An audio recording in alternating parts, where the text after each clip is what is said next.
قعدت اقول هناكل ايه النهارده، هناكل ايه النهارده، قلت نعمل كده صينيه بطاطس ني في ني. جبت كده اجنحه الدجاج وقطعتها كده وغسلتها، وبعد كده خرطت عليها البطاطسيتين حلوين، وحطيت عليهم بصل وفلفل، وجبت كمان 2 كده من القوطة وقطعتهم وحطيتهم، وحطيت ملح وفلفل ومعلقة صلصة وفص توم كده يعني مفرومين، وقلبتهم كده مع بعض.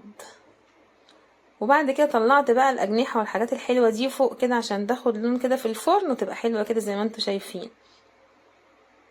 عايزه اقول لكم طلعت تحفه في الفرن كده على طول، ما حطيتهاش على البوتاجاز، بس غطيت عليها شويه اول ربع ساعه وبعد كده شلت عشان تحمر زي ما انتوا شايفين كده عشان ما تنشفش الفراخ مننا كده.